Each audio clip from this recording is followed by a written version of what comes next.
The third anniversary banquet was supposed to be the cementing of their dynasty. Instead, it became the moment Seraphina Vance's entire world shattered into silent pieces. The lichen court of Suncrest was a masterpiece of ancient architecture, carved directly into the heart of the mountain. 1,000 beeswax candles flickered from iron chandeliers suspended high above, casting a warm, molten glow over the assembled nobility. The air was thick and heavy, pressing down on the lungs of everyone present. It carried the rich, layered scents of roasted venison, spiced winter wine, and the underlying, primal musk of 300 dominant werewolves gathered in one enclosed space. Heat radiated from the massive twin hearths flanking the high table, a physical warmth that should have felt like a comforting embrace against the biting winter chill waiting outside the fortress walls. Seraphina felt only ice. She sat at the right side of the high table, her hands folded perfectly in her lap. Her gown, a deep midnight blue velvet that contrasted sharply with her silver-white hair, felt inexplicably heavy against her skin, like a shroud woven from lead. She kept her head bowed and her spine straight. It was a posture of absolute unbreakable dignity, a physical manifestation of the silent endurance she had perfected over the past 3 months. The muscles in her back ached with the effort of remaining entirely motionless, but she refused to allow even a single tremor to betray her, because the grand chair carved from dark mahogany and inlaid with the ancient silver crest of the pack was not occupied by her. It was occupied by her sister. Evelina Vance sat draped in crimson silk, her posture relaxed, her lips curved into a soft, venomous smile that did not reach her eyes. The young woman luxuriated in the seat of power, trailing her manicured fingers over the carved armrests with an air of absolute entitlement. The scent radiating from her was a cloying, suffocating jasmine, so sharp it burned the back of Seraphina's throat. To an untrained nose, it was merely an overpowering perfume. Yet Seraphina possessed the dormant blood of a true lunar air, and her heightened senses detected the faint, metallic undertone of an unnatural substance hiding beneath the floral stench. A foul, rotting taint. Seraphina had no idea the Alpha King's mind had been wrapped in a suffocating web of dark magic. She was completely unaware her own sibling had been slipping shadowroot poison into his wine for weeks, twisting his memories and fracturing his soul until he could no longer discern truth from illusion. And she certainly could not have guessed that the very betrayal meant to destroy her would become the catalyst for her true awakening. All she knew was the hollow ache in her chest, a physical weight pressing down on her ribs like crushed stone, making every single breath a calculated, agonizing effort. At the center of the table sat Aidan Valerius, the Alpha King, her fated mate. He was a vision of terrifying, untamed power, his broad shoulders filling out the ceremonial black tunic embroidered with golden threads. The sheer magnitude of his aura usually commanded absolute submission from everyone in the room. But when he turned his head, the profile that had once sent a rush of protective warmth down Seraphina's spine now felt like looking at a stranger. The mate bond, the golden thread of energy that connected their souls, felt frayed and infected, pulsing with a sick, erratic rhythm that made Seraphina physically nauseous. The ceremonial room grew quiet. The low hum of conversation died away as the monarch stood. The scrape of his heavy wooden chair against the stone floor echoed like a gunshot in the cavernous space. Silence. Every eye in the lichen court of Suncrest snapped toward the dais. The king raised a hand, and the musicians instantly ceased their playing, their bows freezing over the strings of their violins. The sudden lack of sound was deafening, a physical vacuum that sucked the oxygen from the room, leaving the nobility holding their breath in collective anticipation. Aidan turned, his gaze sweeping over the crowd before landing on the high table. For a fraction of a second, his eyes brushed over his wife. She waited for the familiar spark, the molten gold warmth that used to flood his irises whenever he looked at her, the silent promise of forever that they had shared on their wedding day. But there was nothing. His eyes were flat, a dull, clouded amber, vacant and mercilessly cold. He looked through her, like a man seeing water after wandering a desert, only to realize it was a mirage, and moving on without a second thought. Then he turned his full, devoted attention to the woman in crimson. 3 years ago, I took the vow to lead this pack into a new era. Aiden's voice boomed, deep and resonant, vibrating through the floorboards and rattling deep within the marrow of Seraphina's bones. It was a voice designed to lead armies, to command absolute obedience. I swore to protect the Suncrest bloodline, to elevate our strength, and to honor the true heart of our people. He reached into the folds of his dark tunic and withdrew a velvet box. The collective intake of breath from the surrounding nobles was highly audible, a rushing wind of shock and greed. Seraphina's heart stopped, a single agonizing beat of pure, suspended terror trapped in the cage of her ribs. He opened the box. Placed delicately on a bed of black silk was the Suncrest star. It was a legendary pack heirloom, a massive diamond-cut sapphire set in a heavy collar of ancestral gold. It was the artifact worn by the true matriarch of the territory, a symbol of absolute authority, second only to the moon ring itself. It was the necklace the Luna was supposed to receive tonight, the final cementing of her position after 3 years of unwavering devotion. A pack is only as strong as its foundation, the Alpha King continued, his voice dropping to a low, commanding rumble that sent shivers down the spines of the weaker wolves in attendance. He stepped toward the glowing woman in red, and for months I have seen the truth of where our foundation lies. Not in shadows, not in silence, but in radiant strength and undeniable power. Evelina stood, her crimson silk dress pooling around her feet like fresh spilled blood on the stone floor. She tilted her head, deliberately exposing the pale, vulnerable skin of her neck, her eyes locked directly onto the silent woman at the edge of the table, with a look of pure, unadulterated triumph. It was a vicious, calculating stare, promising a lifetime of torment. "Evelina Vance," the king declared, lifting the heavy gold collar from the velvet box. "You are the true heart of this pack. You embody the fire and the grace of Suncrest. You are the future." He stepped behind her and fastened the artifact around her neck. The heavy click of the clasp locking into place sounded like a steel vault door sealing shut on Seraphina's life. The sound reverberated through the mate bond, tearing at the metaphysical threads that bound Seraphina to her husband. The ceremonial room erupted into a chaotic symphony of gasps, hurried whispers, and the frantic rustling of expensive fabric as nobles leaned in to witness the ultimate humiliation. The ruler had just publicly crowned an Omega sister with the matriarch's artifact, right in front of his fated mate. It was a rejection in everything but name, a slaughter executed in front of an audience, without a single drop of blood being spilled. The pain from the mate bond exploded. It ripped through Seraphina's chest like a jagged, rusted blade, searing her lungs, clawing relentlessly at the inside of her throat. Her inner wolf howled, a soundless scream of pure agony that echoed in the dark, hollow abyss of her mind. The air in the room suddenly felt freezing, the ambient temperature plummeting rapidly around her as the biological shock of rejection set in, attempting to shut her body down to survive the trauma. Her fingers, kept perfectly still in her lap, turned completely numb, the blood rushing away from her extremities. Yet the nobles watched her. 300 pairs of predatory eyes shifted from the glowing sapphire on the dais to the quiet, silver-haired woman sitting on the edge of the high table. They waited for the breakdown. They waited for the tears, the hysterical sobbing, the pathetic, desperate pleas of a female stripped of her pride and her mate. The whispers grew louder, a buzzing swarm of malicious curiosity, as the elite of the lichen court of Suncrest prepared to feast on her misery. She didn't cry, because begging wouldn't have changed the outcome. The rejected mate did not flinch. She did not gasp. She slowly inhaled a measured breath of air, feeling the icy oxygen fill her collapsing lungs, and let it out through her nose in a slow, controlled stream.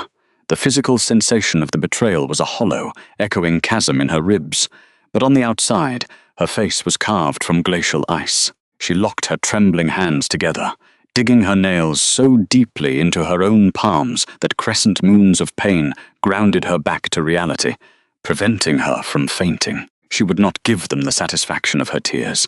She would not let the poisoner see her bleed, not used, not owned, chosen.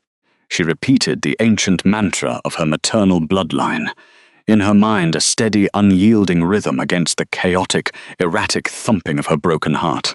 It was a reminder of her hidden strength, the dormant lunar magic that slept within her veins, older and more potent than anything the Suncrest pack could comprehend. "To Evelina!" A voice cheered from the back, undoubtedly one of the newly crowned favorites' paid sycophants, eager to secure their place in the new regime. "To the true heart of Suncrest!" Another echoed, raising a goblet of spiced wine. Aidan stood beside his chosen companion, his large, scarred hand firmly on the back of her chair. He did not look at the edge of the table again. The clouded, cursed haze in his amber eyes remained absolute, heavily fortified by the insidious botanical curse coursing through his system. He was lost, buried under layers of dark magic and insidious corruption that could not be fought with logic or tears. The court cheered, a deafening wave of noise that crashed over the stone walls and battered against Seraphina's eardrums. The humiliation was complete. The public execution of her dignity was finished, sealed by the roaring approval of the very people she had spent 3 years tirelessly serving.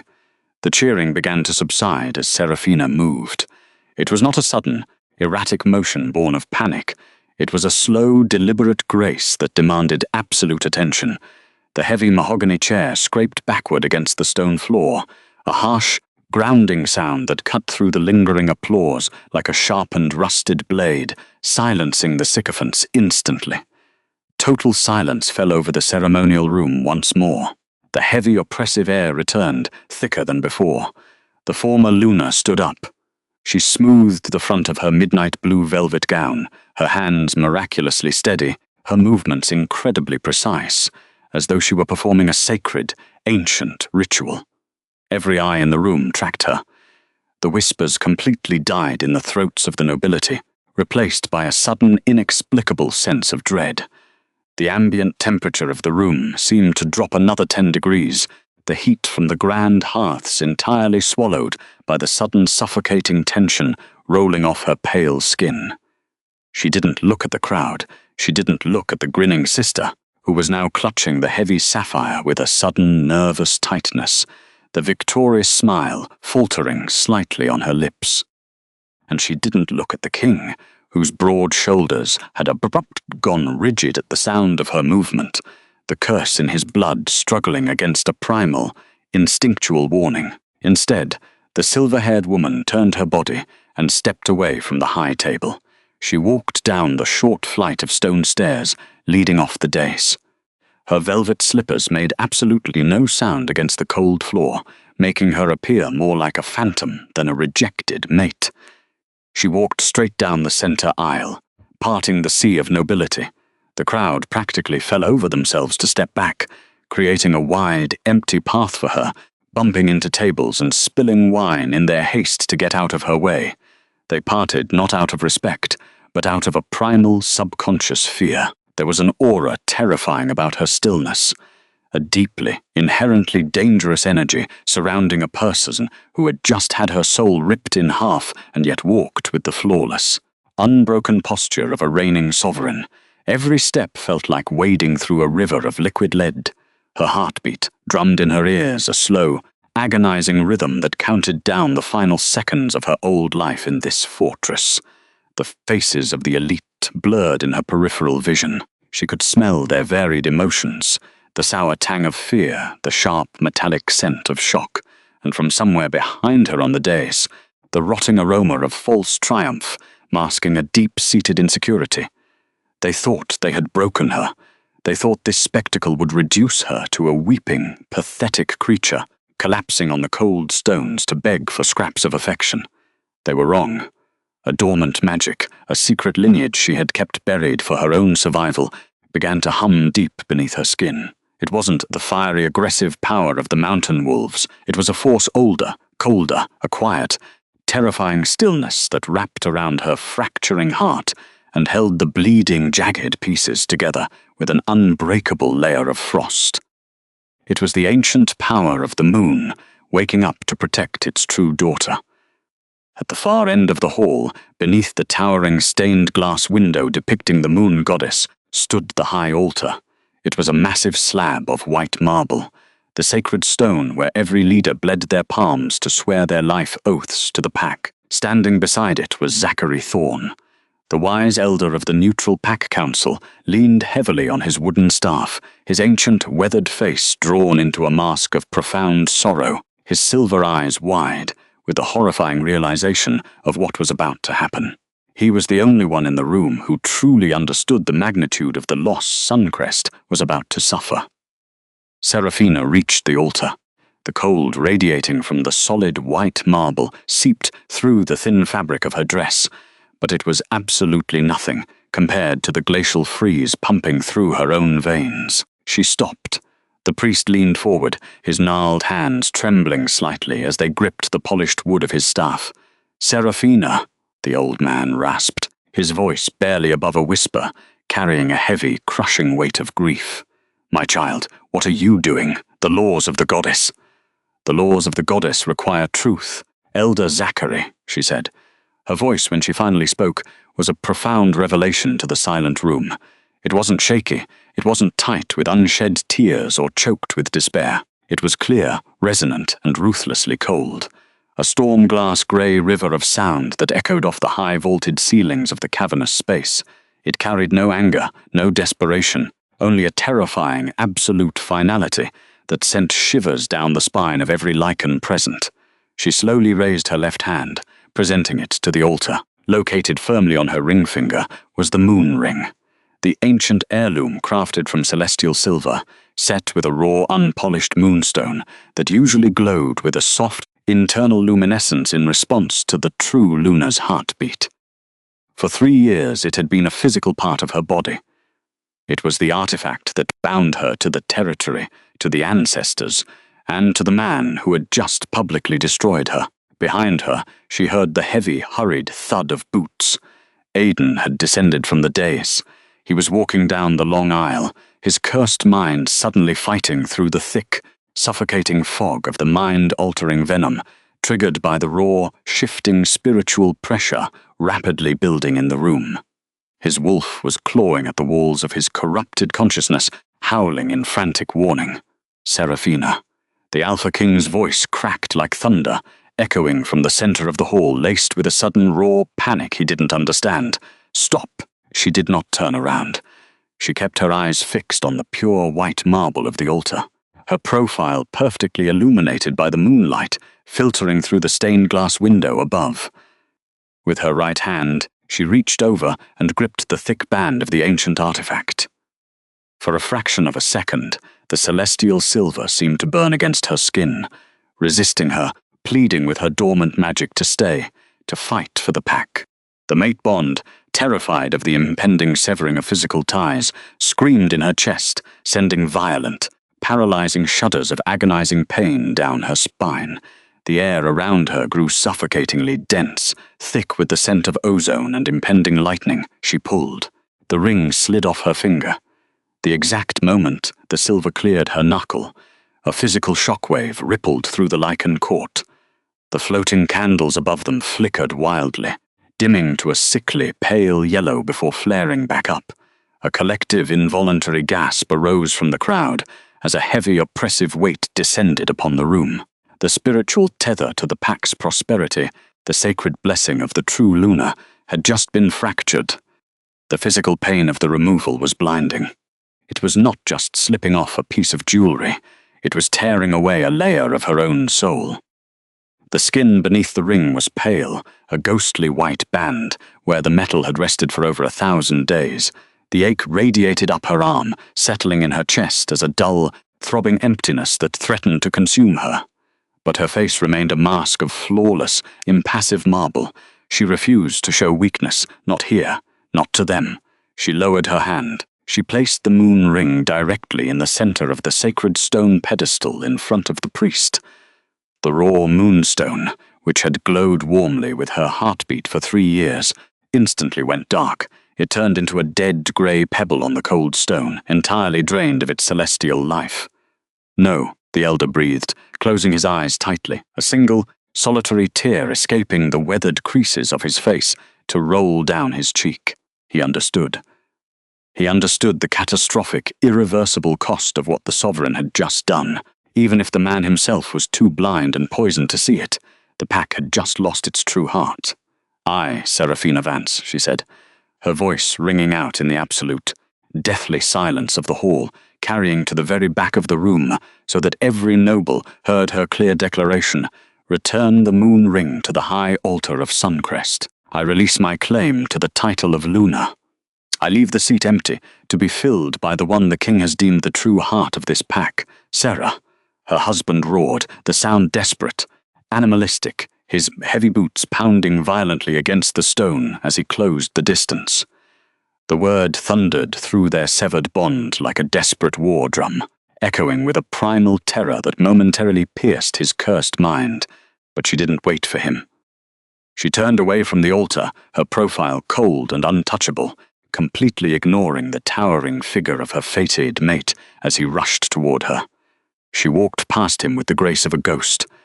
For a split second, their shoulders almost brushed, and the proximity sent a violent, freezing jolt of electricity through her shattered nerves. She smelled his scent, the familiar, intoxicating cedar and rain, now heavily corrupted by the rotting sweetness of Evelina's dark magic. But she did not stop. She did not flinch. She did not break her stride. She kept her chin raised and her steps unbroken, moving toward the exit. The heavy oak doors at the grand entrance of the hall loomed ahead. Two heavily armored guards stood frozen, their eyes wide with shock and confusion.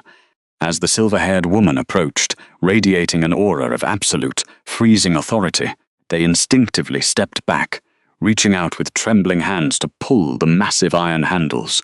The doors groaned open, revealing the pitch-black night outside.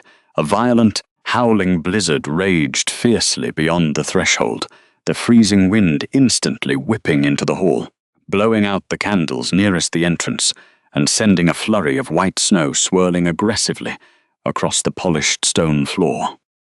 The temperature difference was a physical assault, the biting frost tearing at her exposed skin through the thin velvet, but the exiled Luna welcomed it. The harsh, unforgiving cold of the storm was absolutely nothing compared to the absolute, hollow freezing of her own soul.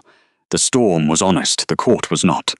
"Seraphina," the voice echoed behind her, thick with a sudden, unexplainable panic, the curse in his blood fighting a losing, desperate battle against the primal lichen terror of watching his true mate walk away into the deadly night. She stepped over the threshold. She didn't look back. The heavy oak doors closed behind her, with a sound like the end of the world, sealing her in the dark, howling embrace of the winter storm, entirely cutting off the light and warmth of the fortress. Outside, the blizzard was merciless, a chaotic vortex of white. The wind screamed through the bare, frozen branches of the ancient pines, driving sharp needles of ice against her face. The thin, midnight blue velvet of her gown offered zero protection against the sub-zero temperatures. Instantly, her body seized, shivering violently as the Arctic cold penetrated her bones, threatening to freeze the blood in her veins. The dense darkness swallowed the warm light of the keep within seconds, leaving her completely blind in the storm. She stood in the snow, her velvet slippers rapidly sinking into the freezing powder, the wet chill soaking through the thin material. The massive, impenetrable stone walls of the Suncrest fortress loomed behind her, a monument to a life, a marriage, and a love that no longer existed. The fractured tether in her chest snapped one final time, retreating into a numb, silent void that left her feeling weightless and hollow. She forced her legs to move, one step, then another. The wind shrieked like a dying animal, tearing through the thin velvet of her midnight blue gown. It was a vicious, violent contrast to the suffocating heat of the twin hearths she had just abandoned. Only moments ago, she had been bathed in the molten glow of 1,000 beeswax candles, the heavy scent of roasted venison and spiced winter wine pressing warmly against her skin. Now there was only the biting, metallic tang of ice and impending death. She could feel the frost clinging to her silver-white hair, weighing it down like iron chains. Every breath she dragged into her lungs felt like inhaling shattered glass. Deep within the hollow cavern of her mind, her inner wolf thrashed. The majestic beast, once glowing with the golden light of the mate bond, was now a fractured, bleeding shadow. It threw itself against the icy walls of her consciousness, howling in sheer, unadulterated agony. The physical severing of the bond was a slow, torturous amputation. Every time her human heart managed a weak, stuttering beat, a fresh wave of phantom pain ripped through her chest, a cruel reminder of the clouded amber eyes that had just looked at her with nothing but vacant indifference. Her wolf did not understand the dark elixir. It only understood that it had been thrown away. She stumbled, her knees hitting a submerged rock hidden beneath the freezing powder. The impact sent a jarring shock up her spine. For a fraction of a second, the overwhelming urge to lie down in the soft, blinding white snow and simply let the cold claim her was maddeningly tempting. It would be so easy to close her eyes and drift into the numb, silent void. She was entirely, devastatingly alone in the brutal heart of the northern winter, with nowhere to go and nothing to her name but the clothes on her back. But as she took another agonizing step forward into the raging storm, pushing against the heavy snowdrifts with sheer willpower, a strange, impossible sensation bloomed deep in her stomach. A tiny, miraculous flicker of warmth pushed back against the overwhelming, deadly cold. Her trembling hand drifted down, resting gently over her lower abdomen beneath the freezing velvet, feeling a faint, secondary heartbeat fluttering against her palm. She was alone, but she was not empty. The journey to the desolate northern mountains was a slow, grueling descent into a physical hell. 3 days passed, 3 days of dragging her freezing, unresponsive limbs through waist-deep snowdrifts, guided only by the primal, desperate instinct to survive. The midnight blue velvet of her gown, the very dress she had worn to her anniversary banquet, was now completely shredded at the hem, frozen stiff with accumulated ice and her own dried blood. Her slippers had disintegrated by the second dawn, leaving her bare feet to walk directly on the jagged, hidden rocks beneath the powder. Each step was a calculated agony, sending sharp electric jolts of pain shooting up her fractured spine. She didn't know how she was still moving. She didn't know how her shattered heart was still beating after the public humiliation at the high altar. And she had absolutely no clue how much longer she could outrun the shadow of her own pack. All she knew was the biting, suffocating cold. The wind howled endlessly, a shrieking entity that sought to tear the very breath from her lungs. It felt like inhaling pulverized glass, the sub-zero air freezing the moisture in her throat until swallowing became a torment. The ice bit into her exposed skin like 1,000 microscopic needles, but she maintained her downward gaze and locked her spine, refusing to yield to the agonizing conditions. Every shivering exhale was accompanied by the phantom memory of Aidan Valerius's voice. The anniversary night, the grand banquet hall of the Suncrest Pack, suffocatingly warm, dripping with gold and excess. The scent of roasted meats and heavy wine had turned to ash in her mouth the exact moment her husband, the Alpha King, had publicly bypassed her. His eyes, usually a vibrant, molten amber, had been violently clouded and dull from Evelina's treacherous concoction. He had placed her treacherous sister in the Luna's chair. He had let Evelina wear the Suncrest star. The memory of returning the moon ring, the heavy, celestial silver heirloom that had once symbolized their fated union, still burned a searing hole in her palm. She had placed it on the table under the stunned gaze of Elder Zachary. She had turned her back. She had walked away in absolute, unbroken silence, because begging wouldn't have changed the outcome of her past, but surviving would dictate her future. The environment was a brutal, monochrome nightmare. There were no trees here, only towering spires of black ice and jagged stone that pierced the grey sky like the teeth of a dead leviathan. These mountains were notorious across the northern territories. Many seasoned warriors had perished here in the past, their frozen bodies preserved for eternity in the unforgiving ice. Yet here she was, an exiled pregnant female, defying the lethal elements with nothing but a shredded dress and an iron will. The temperature had plummeted far below what any normal lichen could endure without shifting into their wolf form. But Seraphina's inner beast was severely crippled, locked away in the dark recesses of her mind, bleeding from the traumatic, unnatural severing of the mate bond. She could not shift. She had to survive this terrifying ordeal entirely in her fragile human skin. Every muscle in her body screamed for rest, yet she already knew she was not empty. The innocent life growing within her womb knew absolutely nothing of court politics or dark magic, and she refused to let her pup die in the snow because of a cursed king's blindness. The insidious, whisper-soft temptation of hypothermia pulled at the edges of her consciousness, but the tiny flicker of warmth against her palm kept her grounded. By the late afternoon of the third day, the howling blizzard intensified, morphing into a total disorienting whiteout. Visibility was reduced to less than an arm's length. Blindly, desperately, the silver-haired woman ran her bloody, frozen fingers along a sheer rock face, searching for a break in the solid stone. Her hand slipped into a narrow fissure, a natural hollow, carved deep into the side of a massive frozen mountain. She squeezed her shivering body through the narrow opening, collapsing onto the dry, dusty floor of a hidden cavern. The cave was pitch black and smelled heavily of ancient stone and undisturbed centuries, but it completely blocked the violent, screaming wind. The sudden silence was deafening, ringing in her ears like a physical blow.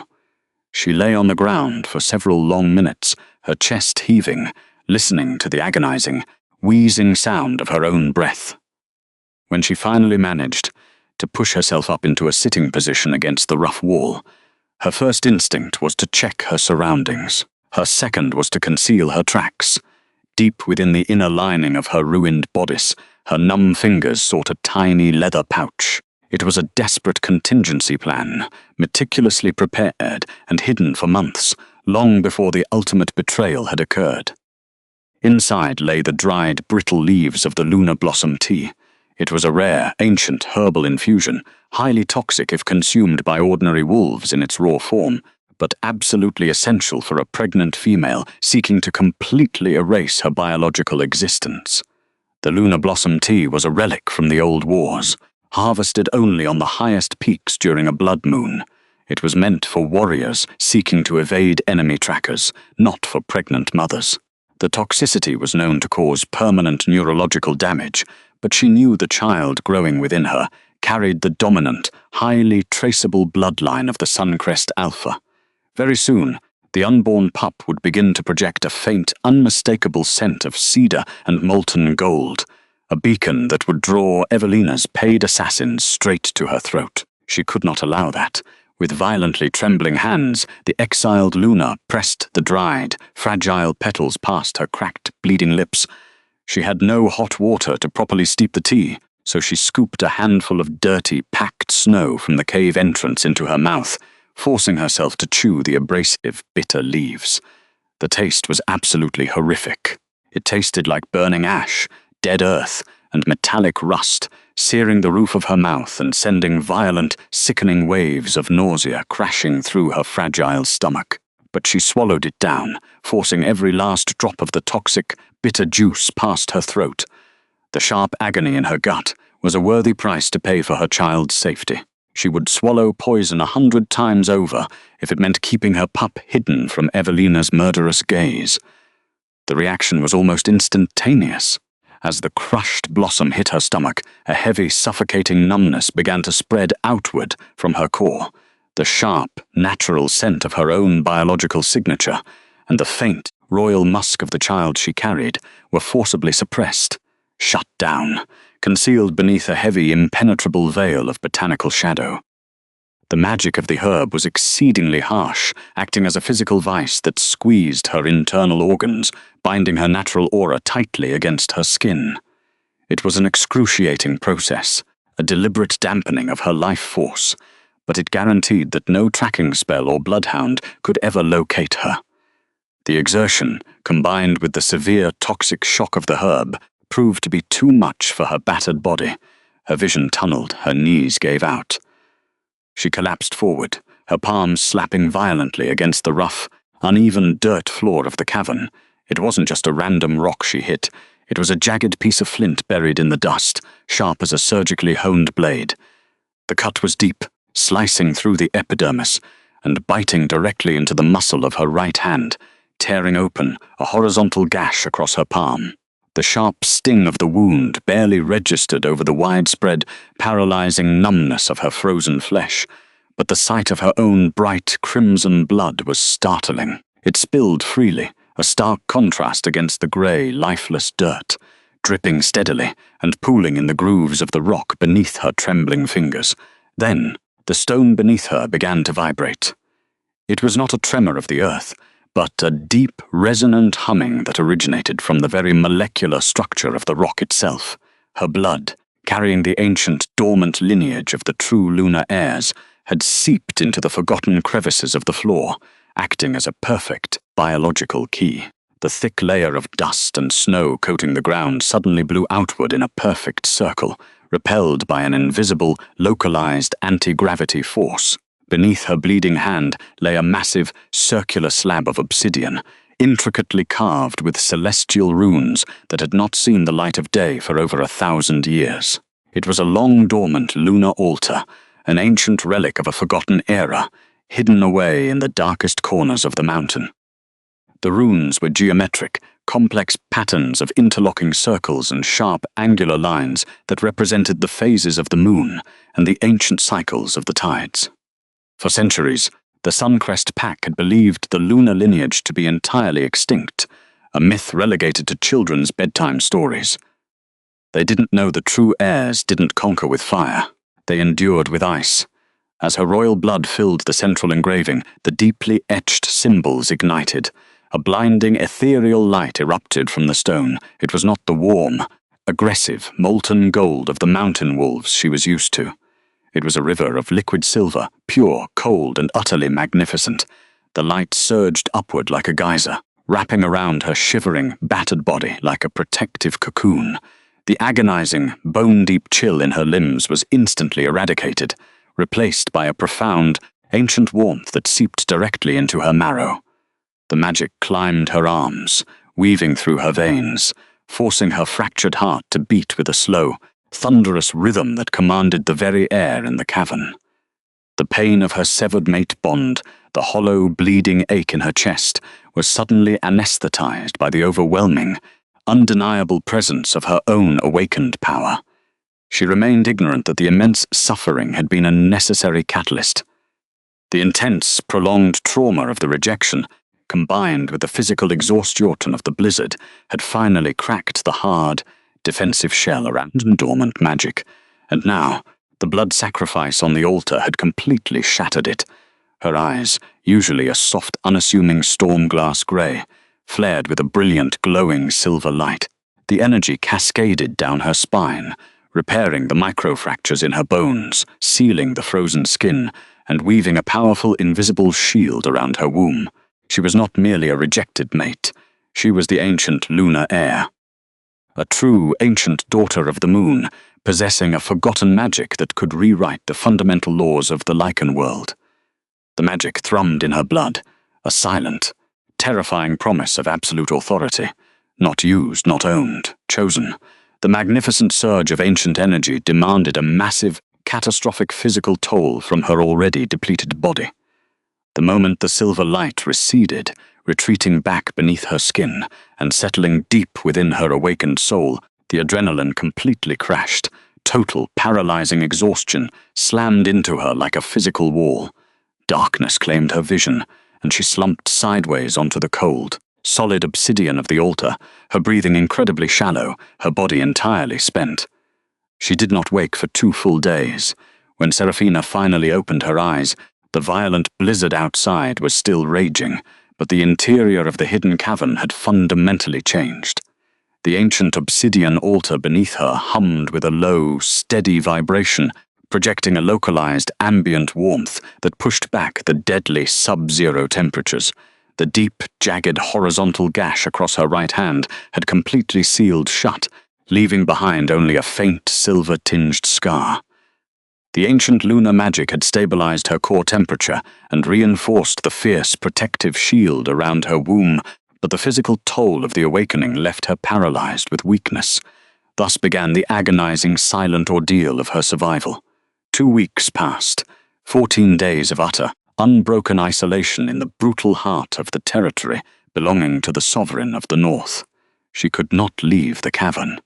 Without the heavy, obscuring veil of the Luna Blossom tea to maintain, and with her inner wolf still bleeding and locked away, stepping back into the open snow meant certain death by exposure or by the jaws of Evelina's hunting parties. So she remained in the dark. She survived on the raw, stinging meltwater from a tiny subterranean ice spring trickling down the back wall of the cave. The ancient lunar magic thrumming in her veins sustained her physical form, keeping the terrible grip of starvation at bay, channeling every ounce of available energy into the faint, secondary heartbeat fluttering within her. It was a slow, solitary purgatory.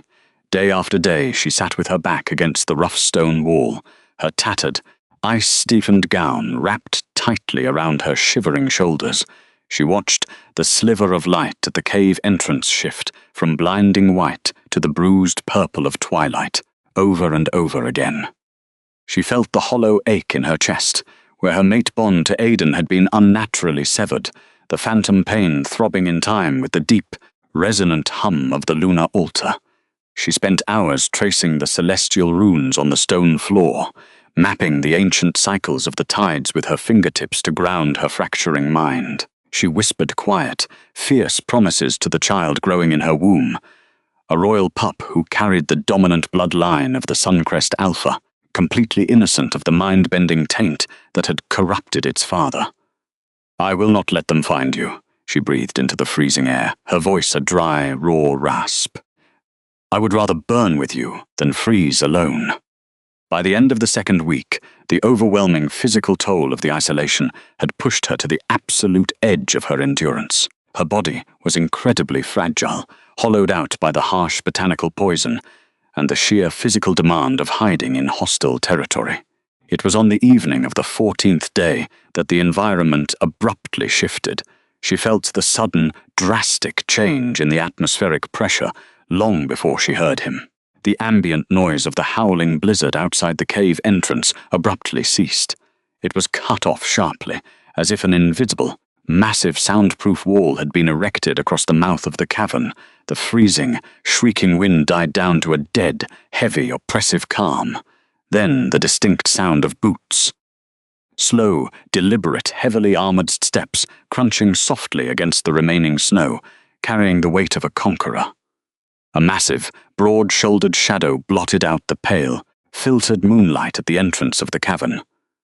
He did not carry a torch. He did not need one. The northern warriors were creatures of the dark.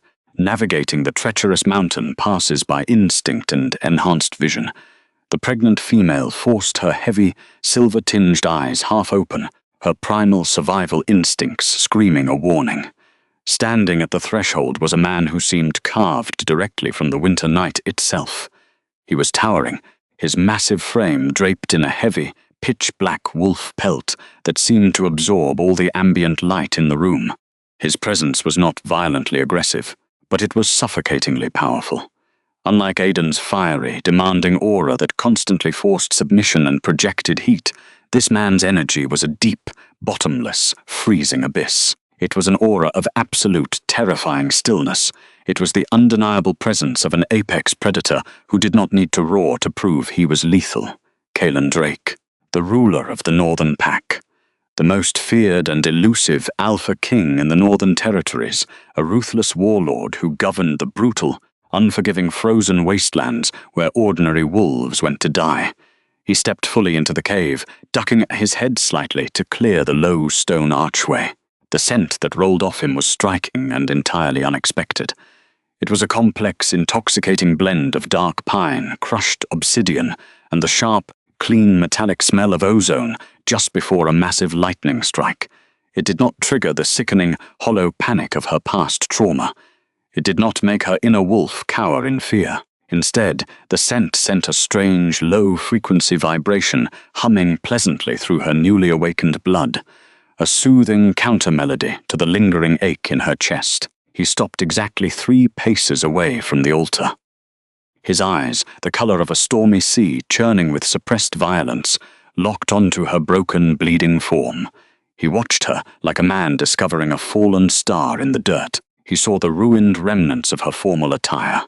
He saw the raw, bloodied state of her bare feet resting against the stone, and he saw the undeniable, radiant aura of ancient lunar magic still clinging faintly to her pale skin, glowing like starlight in the gloom. Even in her semi-conscious state, her left hand instinctively curled inward, resting protectively over her lower abdomen. It was a subtle, defensive gesture, but the Dark King's sharp eyes caught the movement immediately. His gaze dropped to her hand, tracking the placement, and a profound, silent realization washed over his hardened features. He knew, without a single word being exchanged, he recognized that she was guarding a fragile, unborn life, and instead of viewing it as a burden or a threat, his protective aura simply expanded, encompassing them both in a suffocatingly warm, possessive shield. Seraphina tried to push herself up. Her arms trembled violently, her muscles screaming in loud, burning protest against the motion, but she absolutely refused to remain entirely prone before a rival king. She tilted her chin down and locked her spine, drawing upon the absolute last, hidden reserve of her dignity. If he had come to execute her for trespassing on his lands, she would not cry, she would not beg, she would die as a sovereign in her own right, protecting the life inside her until her final breath. But Kaelen did not attack. The Dark King moved with a terrifying fluid grace, closing the distance between them in the blink of an eye without making a single sound. He didn't loom over her. He didn't project his dominance to force her head down. Instead, he went down then on one knee on the hard, dirty stone, so that his face was exactly level with hers. It was a gesture of profound, shocking respect from a man whose reputation claimed he bowed to absolutely no one. He slowly removed his heavy, studded leather gauntlet, tossing it carelessly onto the dirt floor. The silver rings adorning his fingers caught the ambient light, each one bearing the ancient crest of his ancestors. He reached out with his bare hand. His massive, scarred fingers hesitated for a fraction of a second in the empty air between them, hovering just millimeters from her skin, silently, explicitly asking for her consent before proceeding. When she did not flinch away, he gently wrapped his warm, calloused fingers around her ice-cold hand. She gasped, her eyes flying wide open. The exact moment his bare skin touched hers, the howling of the storm within her mind went instantly, shockingly dead. It was not the painful, forced, suffocating connection she had experienced in her past marriage. The physical contact instantly ignited a sudden, breathless spark. A golden thread of pure, unadulterated warmth exploded at the point of contact, rushing up her arm like a shot of pure adrenaline and striking straight into her fractured chest. It bypassed the broken, infected, bleeding remnants of her old mate bond entirely, and hit her soul with the unstoppable force of a falling star. It felt like standing in the first ray of dawn after a lifetime trapped in eternal night. The fated mate bond was a sacred, fundamental law of their kind. It was supposed to be singular, permanent, and unbreakable. But the moon goddess, in her infinite wisdom, had woven a failsafe into the fabric of their existence. When a bond was unnaturally severed by betrayal, dark magic, or poison, a second chance could be forged, a stronger, purer connection meant to heal the devastating trauma of the first. This golden thread that now linked her battered soul to his immense power was that second chance.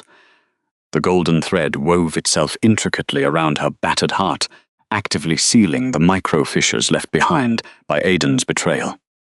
It was a steady, grounding warmth, an anchor dropped into a stormy sea, holding her fast and preventing her from drowning. It was incredibly warm. It was infinitely safe. It was the absolute, physical certainty that the universe had just stepped in to correct a massive, catastrophic mistake. Kaelen inhaled sharply, his broad chest expanding rapidly as the massive impact of the bond hit his own heightened senses. The dark, violent storm in his grey eyes shattered completely, replaced in an instant by a look of sheer, reverent awe, quickly followed by a terrifying, possessive fury directed at whoever had dared to reduce his mate to this broken state. "You are safe now," he rasped, his voice dropping to a low, rumbling growl that vibrated directly against her collarbone. It was lower and much quieter than she had anticipated from a warlord, rough and thick, with a raw, unprotected emotion she did not know how to read. With meticulous, impossibly gentle care, he unclasped the heavy obsidian-clasped black pelt from his own shoulders and wrapped it securely around her shivering, battered body. The pelt smelled strongly of cedar, snow, and his grounding alpha scent, providing an impenetrable barrier against the cold. The residual, intense heat from his large frame immediately enveloped her, chasing away the last lingering threats of deadly freezing. He gathered her effortlessly into his powerful arms, lifting her against his chest as if she weighed no more than a fragile bird. He didn't demand any frantic explanations. He didn't ask her name, nor did he demand to know why the Suncrest Luna was left to freeze in his mountains. The journey back to the northern stronghold was a sensory blur of howling winds and impenetrable safety. The blizzard ripped at the heavy black pelt wrapped around her. Screaming with a freezing fury, but inside Kaelen's arms, she experienced a profound, radiating heat. His massive chest rose and fell with a slow, deliberate rhythm that completely defied the chaotic storm surrounding them. Every crunch of his armored boots against the deep snow sent a grounding, physical vibration through her battered frame, anchoring her to the present. She kept her eyes closed, letting the thick, overwhelming scent of dark pine, winter frost, and crushed obsidian wash over her. It was a scent that demanded nothing. It offered only unyielding, unapologetic protection.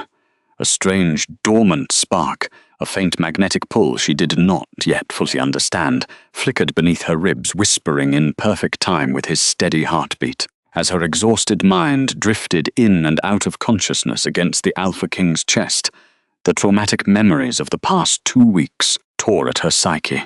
She had spent 14 agonizing days, trapped in that hidden cavern on the northern border of the Shadow Claw Pack. The memory of the freezing darkness pressed heavily against her fading senses. She remembered the terrifying, suffocating isolation of the ice-slicked stone walls closing in on her.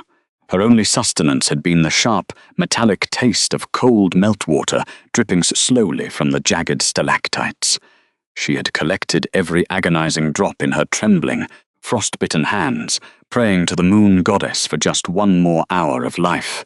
She remembered the desperate, gnawing need to protect the unborn royal pup growing quietly in her womb, the secret heir that Suncrest had so callously thrown away. She remembered the Luna Blossom tea, knowing Aiden's elite trackers would eventually catch her scent in the snow. She had been forced to consume the rare, dangerous herb, but she couldn't risk building a fire in the cavern. The smoke would have signaled her exact location. To survive, she had choked down the raw, bitter leaves in the pitch black. She had chewed the coarse, fibrous plant matter until her gums bled, swallowing the harsh substance whole to completely mask her scent and shield her unborn pup from any dark tracking spells. The resulting toxic shock had nearly killed her. Her veins had felt like they were suddenly filled with boiling liquid ice and crushed glass. She had convulsed violently on the unforgiving stone floor, her body forcefully rejecting the raw poison. Her vision had swum with black spots as the severe toxic shock pushed her to the very brink of death, her internal temperature plummeting to lethal levels. Yet she had endured the excruciating agony in pure, unbroken silence, driven solely by a mother's fierce, protective instinct. She would not let them take her child, and then the blood. As she had coughed up dark, poisoned blood during the horrifying peak of her toxic shock, the crimson droplets had splattered against a smooth, dark surface beneath her shivering form. It was not just the cavern floor. It was the lunar altar, an ancient, long-dormant obsidian slab carved with celestial runes that had been waiting centuries in the dark for a true heir to bleed upon it. The exact moment her blood seeped into the ancient, dust-filled grooves the altar had violently activated, a blinding, pure silver light had erupted from the stone, washing over her broken body with a roaring wave of celestial energy. The light had forcefully awakened her dormant royal lunar magic, sealing a protective, impenetrable magical barrier around the cave. that wild, ancient magic had forcibly stabilized her failing organs. That magic was the sole reason she had survived the bone-chilling isolation on Meltwater alone. Now, wrapped securely in Kaelen's furs, the silver light beneath her skin hummed a quiet, steady song of survival. For the first time in her entire life, Seraphina Vance did not have to be the strongest person in the room. She did not have to hold the sky up alone. She simply let the heavy darkness claim her, trusting the sovereign of the north to carry her through the ice. She woke to warmth. It was not the stifling, oppressive heat of the Suncrest banquet hall, heavy with the stench of political deceit and poisoned wine. This was a rich, enveloping warmth, radiating outward from a massive hearth carved entirely from black volcanic glass. She opened her heavy, silver-tinged eyes, blinking against the soft, golden glow of the firelight. She was lying in the exact center of an enormous bed, buried beneath thick layers of soft furs that smelled deeply of cedar and Kaelen's grounding alpha aura. This was not a standard guest chamber. The possessive, heavy energy saturating the thick stone walls immediately told her this was the Alpha King's personal sanctuary. A nesting room, it was meticulously designed for ultimate safety and complete privacy. There were no windows on the lower level, only thick obsidian walls that blocked out the raging northern winds, dampening the storm to a faint, distant hum. Every shadow, every piece of heavy carved furniture felt deliberately curated to offer total sanctuary. She was entirely alone in the massive room, yet she felt a heavy, physical presence of security wrapping tightly around her tired bones. She shifted slightly beneath the furs, and a breathless gasp abruptly escaped her lips. The ancient lunar magic that had saved her life in the cavern was no longer dormant. It was violently unstable. The immense celestial power, awakened by blood and extreme trauma on the altar, surged erratically through her veins. It felt like trying to contain a frozen ocean inside a fragile, cracked glass bottle. As the sharp panic of her unfamiliar surroundings spiked in her chest, the temperature in the room plummeted in an instant. A thin layer of frost crawled across the dark stone floor, spreading outward from the legs of the bed like a jagged spiderweb of ice. The roaring flames in the volcanic hearth flickered and dimmed, struggling fiercely against the sudden Arctic chill radiating from her trembling body. Seraphina clutched the heavy furs tightly against her chest, her breathing jagged and shallow. Her lungs burned. She was losing control. The raw, celestial energy was overflowing, reacting violently to the lingering trauma of her public humiliation and the brutal severing of her first bond. The air cracked and hissed as moisture froze mid-air, rapidly turning the impenetrable sanctuary into a raging winter storm. The heavy oak door at the far end of the chamber swung open. Kaelen Drake stepped into the room. He had shed his heavy winter armor, wearing only a simple dark linen tunic that clung tightly to the broad, heavily scarred expanse of his chest, and thick canvas trousers. He stopped immediately, his stormy grey eyes assessing the rapidly freezing environment with sharp tactical precision. The frost was already climbing the stone walls, creeping relentlessly toward the high arched windows near the vaulted ceiling. The air in the room was thick with the sharp scent of ozone and panicked magic, a spiritual pressure so suffocating it would have driven any ordinary lichen straight to their knees. The Dark King did not even flinch. He walked directly into the magical storm, his bare feet leaving melted, steaming footprints in the creeping frost. His alpha aura flared. It did not project as a weapon to dominate or suppress her, but rather as a burning, protective shield designed to counter the freezing chaos and offer warmth. He approached the bed with slow, deeply deliberate steps, keeping his hands entirely visible at his sides. He understood the profound instinctual terror of a trapped, injured animal. One wrong move, one sudden gesture, could shatter whatever fragile trust had begun to form during their journey through the snow. "Breathe," Kaelen commanded gently. His voice was a low, rumbling anchor in the turbulent sea of her rising panic. "You are safe. No one will ever touch you here."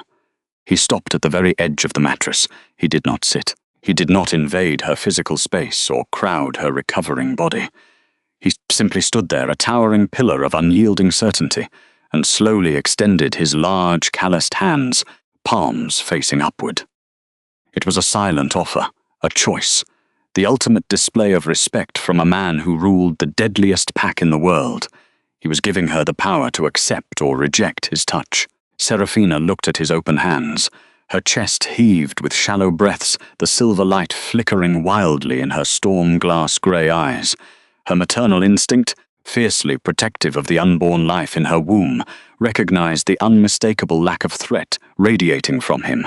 This man was a fortress. With a trembling, hesitant motion, she reached out from beneath the heavy furs. She placed her small, pale, frost-bitten hands into his.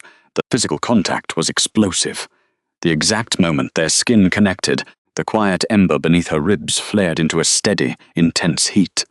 The golden thread of the second chance mate bond roared into a blazing, undeniable inferno. A violent surge of pure, liquid gold ripped through her arms, crashing into the chaotic blizzard of her lunar magic and forcing it into immediate, peaceful submission. The bond snapped into place like a key turning in an ancient lock. It was a feeling of profound divine alignment. The agonizing hollow ache of Aiden's betrayal, the lingering, rotting pain of the severed connection, was instantly incinerated by the sheer, staggering magnitude of Kaelen's devotion. The resulting shockwave of combined magical and spiritual energy blasted outward. The thick layers of frost coating the stone walls vaporized instantly into clouds of warm, comforting steam. Above them, the heavy, reinforced glass of the high-arched windows shattered outward, exploding into the howling northern night with a deafening crack. The sharp sound echoed through the stronghold, but inside the sanctuary there was only the profound, ringing silence of two souls finally finding their true counterpart. Seraphina collapsed forward, the last of her panicked adrenaline completely drained from her system. Kaelen caught her effortlessly, dropping heavily to his knees beside the bed.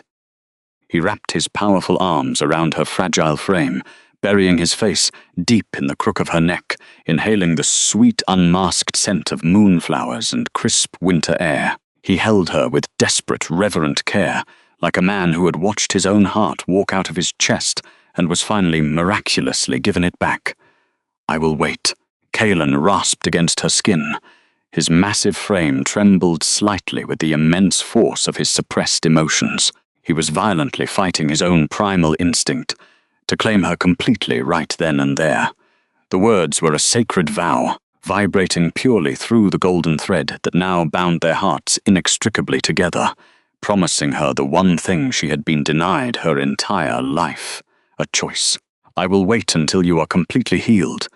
I will wait until you are fully ready to accept me. But you are mine to protect now, and my protection is unwavering. I will burn the entire kingdom to the ground before I allow that cold to touch you again." Hot drops of sorrow, fast and heavy, finally spilled over Seraphina's eyelashes, soaking into the dark linen of his tunic. She didn't cry for the mate who had thrown her away at the high altar. She didn't cry for the humiliation she had endured in front of the entire Suncrest court. She cried for the sheer, overwhelming physical relief of being found. She cried because, for the very first time in her life, she was not used, not owned, chosen. Hundreds of miles to the south, the lichen court of Suncrest was rotting from the inside out. The decay was a visceral, physical blight that had begun to suffocate the territory the exact moment the moon ring was abandoned on the high altar. The once majestic pine forests surrounding the keep had turned sickly and grey, their needles dropping like dead, toxic ash upon the frozen earth. The winter crops, usually sustained and nourished by the magical tether of the true Luna, had withered into black, foul-smelling sludge beneath the snow. The air inside the Grand Keep felt heavy, stale, completely devoid of life, thick with an unspoken, creeping dread that had the entire pack on edge. The vibrant, golden energy that had once defined the very heart of the kingdom was now completely replaced by a lingering stench of inevitable ruin. Pack members whispered fearfully in the shadows, their eyes wide with terror as the local rivers slowed to a murky, poisoned crawl. Inside the Grand Council chamber, Evelina Vance sat at the head of the long wooden table, draped heavily in crimson silk, Around her neck, the Suncrest star hung like a massive leaden weight. The legendary sapphire necklace heirloom of the pack, symbolizing matriarchal authority, remained completely dull and lifeless against her collarbone. It felt freezing to the touch, constantly rejecting her false claim, sending phantom needles of sharp, agonizing pain deep into her skin. Yet she refused to take it off. She had sacrificed far too much, manipulated far too many minds, to surrender the ultimate symbol of her victory now. Yet the victory tasted like bitter ash on her tongue. At the far end of the room, standing completely still by the massive stone fireplace, was Aiden Valerius. The Alpha King looked like a hollowed-out, shattered shell of the magnificent sovereign he had once been. His broad shoulders were severely hunched, his regal tunic hanging loosely over a frame that seemed to be actively consuming itself from the inside out. He stared blankly into the roaring flames, his once vibrant amber eyes clouded and unfocused. Every few minutes he would press a trembling, pale hand flat against his chest, right over his heart, as if trying to violently massage away a crushing, invisible weight that threatened to stop his breathing entirely. The shadow root poison, the dark magic substance slipped into Aiden's wine to twist his memories and control his mind, was beginning to fail. The sudden, violent severing of the true mate bond, combined with the terrifying total absence of Seraphina's scent in the keep, had created jagged, irreparable fractures in Evelina's dark curse. Aiden's inner wolf was completely awake. It was feral, bloodthirsty, and thrashing violently against the mental cage, constantly howling in pure agony for a mate it could no longer feel. He didn't fully understand the agonizing void in his soul. He only knew that he was bleeding internally, and the woman in red sitting in the Luna's chair brought him zero comfort. "Alpha Aiden," Evelina said. Her voice dripped with artificial sweetness as she forced a manicured, hollow smile, desperate to maintain the fragile illusion of control before the council. "You should rest. The council can handle the border disputes for the evening." Silence. Aiden growled the single word. The sound was low, raspy, and dangerously unstable. He didn't even turn his head to look at her. The sheer, concentrated venom in that single utterance caused several pack elders sitting at the long wooden table to physically flinch, exchanging terrified, sideways glances. The Alpha King was losing his mind, and they all knew it. Before Evelina could mask her vicious scowl, the heavy oak doors burst open. A scout rushed into the room and dropped heavily to one knee on the cold stone floor, panting violently, his face drawn with sheer, unadulterated terror. "Speak," Aiden demanded, his clouded eyes snapping onto the kneeling warrior with sudden, terrifying, predatory intensity. "Alpha King," the scout gasped, struggling desperately to catch his breath. "We tracked the scent to the jagged peaks of the northern borders. We found a cave. There was a massive discharge of ancient magic. The entire mountain was humming with it. Silver light, sire, it physically blinded two of our elite trackers when they tried to approach. Elder Zachary suddenly sat up straight in his heavy wooden chair at the edge of the room. The old priest's ancient silver eyes widened with profound, world-altering realization. Silver light, the wise elder of the neutral pack council whispered reverently, his voice trembling heavily with a potent mixture of awe and fear. The lunar awakening. Evelina's perfectly manicured fingernails dug viciously into the padded armrests, physically splintering the dark wood beneath the expensive fabric. She didn't know the full extent of the ancient prophecies, but she knew exactly what silver light meant. Her sister was not dead. The freezing blizzard had not claimed the weak, broken woman she had meticulously plotted to destroy. Seraphina was alive, and the brutal trauma had caused her dormant royal lunar magic to awaken. She was growing incredibly powerful, and with that power came the undeniable right to reclaim the Suncrest throne by blood. "Did you find her?" Aiden demanded, his large hands curled into remarkably tight fists. A sudden, violent surge of desperate, frantic hope fought its way through the thick fog of the poison in his brain, causing his broad chest to heave uncontrollably. "No, Alpha King." The scout swallowed hard, his eyes dropping fearfully to the floor in submission. The magical signature was completely masked by the scent of a rival pack. Massive wolf tracks surrounded the perimeter. Black fur snagged on the jagged rocks. The scent left behind was pure ozone and crushed obsidian. The temperature in the expansive meeting hall plummeted. The silence that followed was suffocating, dripping with immediate, deadly danger. The sovereign of the Shadowclaw pack, Aiden whispered.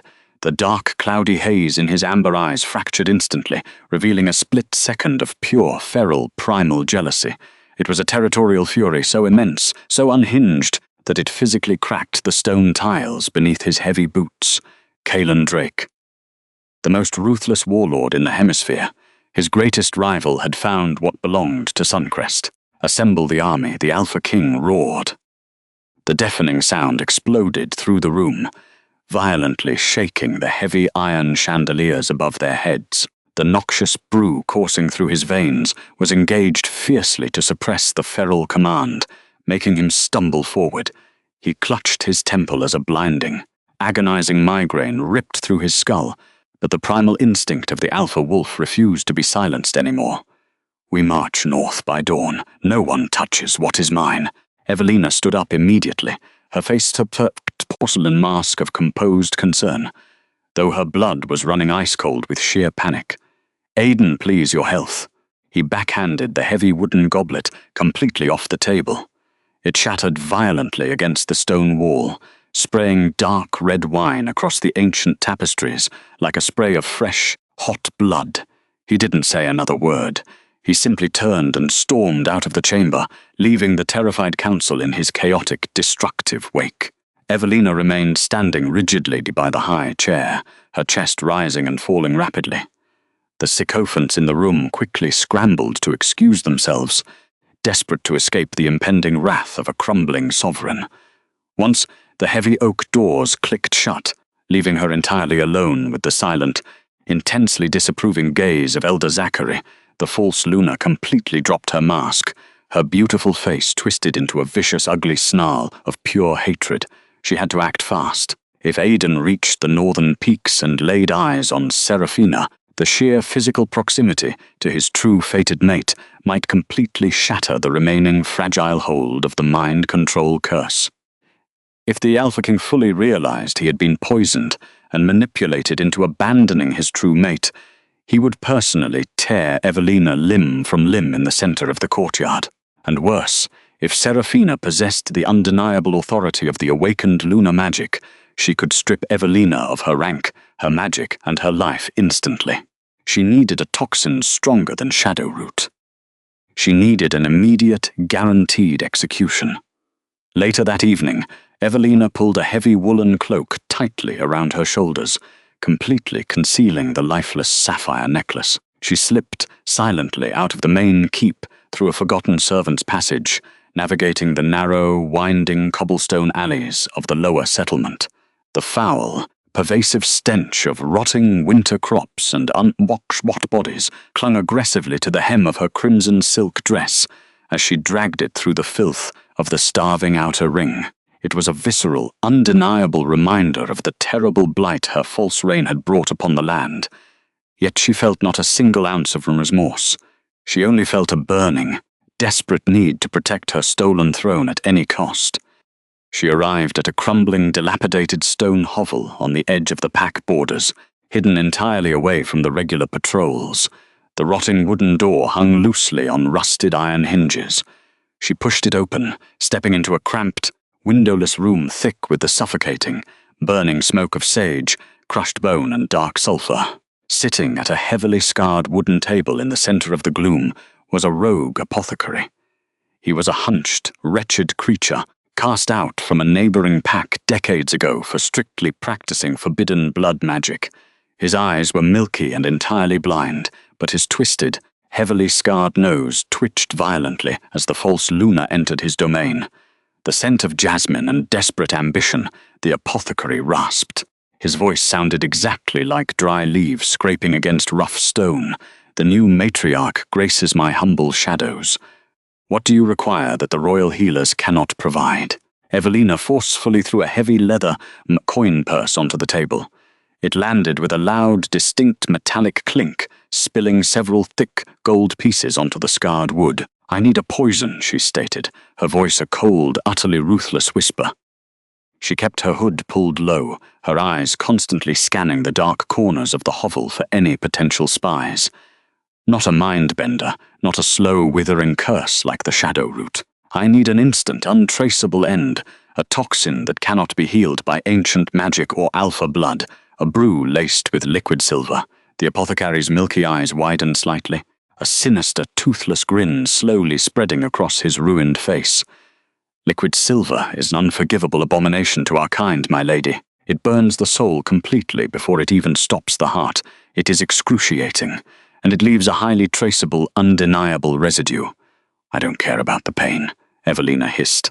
She stepped closer to the table, her long, simmering hatred for her sister boiling over into pure, undiluted malice. "And it will not be traced back to me. I need it concentrated enough to kill a lunar heir, and whatever abomination she might be carrying in her womb." The old man chuckled, a dry, rattling sound that made the fine hairs on the back of Evelina's necks stand straight up. He reached slowly beneath the table, pulling out a small, incredibly heavy lead-lined lockbox. He keyed the complex mechanism, opening the heavy lid to reveal a single tiny vial. The northern borderlands were a desolate, jagged scar across the earth, a massive, natural boundary dividing the rotting decay of the southern territory from the unforgiving, pristine ice of the northern territory. For 3 agonizing days, the Suncrest army marched through the freezing valleys. The biting wind ripped through their cloaks like icy daggers, numbing their extremities until they could no longer feel their own fingers. It was not a proud, triumphant procession of elite warriors. Every step taken by the southern forces felt like dragging lead through freezing mud. Their armor, once gleaming with southern pride, was now tarnished and heavy, caked in layers of grey frost and despair. The lichens of the south were exhausted, their once golden auras severely diminished by the creeping, physical blight that had actively infected their homeland ever since the moon ring was abandoned on the high altar. The trees in Suncrest had turned brittle, their leaves crumbling to grey ash, while the rivers froze in jagged, unnatural patterns, completely starving the land of its natural warmth. The absence of a true Luna was a physical rot, eating the southern kingdom from the roots up. Their heavy iron boots dragged through the thick, grey slush, their breathing ragged and shallow in the dangerously thin mountain air. The absolute absence of their true sovereign had drained the vitality from the very soil they walked upon, leaving them hollow and shivering in the harsh climate. They were a dying pack following a dying king. At the forefront of the marching column rode Aiden. The Alpha King was a man physically tearing himself apart from the inside out. He sat upon his massive black warhorse, his broad shoulders slumped beneath the weight of a heavy bear fur mantle.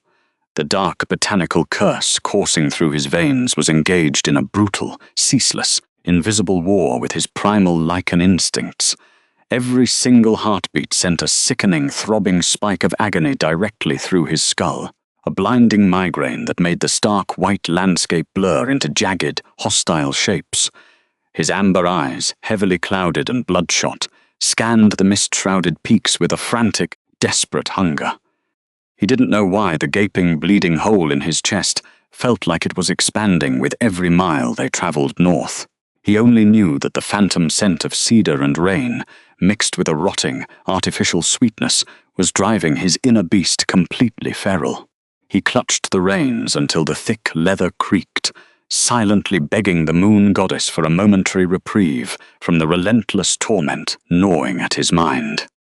His fingernails dug into his own palms, drawing blood just to ground himself in reality, yet the pain did nothing to silence the roaring emptiness within his soul. He could feel his own lichened spirit turning against him, clawing at the inside of his ribs, punishing him for a sin his clouded mind could not fully articulate. Every inhale tasted like ash. Every exhale felt like a betrayal to the mate he couldn't quite remember. Evelina rode closely beside him, draped entirely in thick crimson wool, her jaw clenched so tightly her teeth physically ached. She gripped the leather reins with white-knuckled desperation, her eyes darting nervously toward the towering, snow-capped mountains. The false Luna could feel the terrified murmurs of the soldiers behind her, sensing their growing lack of faith. Her grip on the Suncrest star burned. The legendary sapphire necklace felt colder than the surrounding frost, a heavy, dead weight against her collarbone. The magic within the heirloom rejected her completely, refusing to acknowledge the blood of a usurper. Every time it rested against her skin, it felt like a slab of freezing iron, a constant, physical rejection of her stolen crown. She knew the Southern Lords were watching her, analyzing her every shiver, waiting for the facade to crack. As the army reached the frozen plateau of the neutral zone, the howling wind suddenly died. It did not fade away gradually. It was cut off with terrifying, unnatural precision. The ambient temperature plummeted so rapidly that the breath of the Suncrest warriors froze solid in the air, creating a dense, sparkling fog of ice crystals. The oppressive silence that followed was heavy, ringing in the ears of the Southerners like a physical threat. The frost crept up the legs of their horses, locking the world in an absolute, suffocating stillness. From the impenetrable wall of white mist ahead, shadows began to detach themselves. They did not march with the clanking, chaotic noise of the Southern soldiers. The warriors of the rival pack moved like phantoms, their massive armored forms gliding silently over the deep, untouched snow. They formed a solid, impenetrable, curving line across the plateau, their eyes glowing with cold, predatory intent. These were the elite guards of the Northern Pack. At the center of the formation stood Kaelen. The sovereign of the North did not ride a horse. He stood firmly on the frozen earth, a towering monument of dark, battle-scarred armor and pitch-black wolf pelt. His aura was a physical weight, a suffocating, freezing pressure that rolled across the plateau and slammed directly into the Suncrest ranks, forcing several of Aiden's elite guards to instinctively step backward in submission. It was a terrifying manifestation of pure, unadulterated dominance. The scent of dark pine, crushed obsidian, and impending lightning completely overpowered the rotting stench of the Southern army.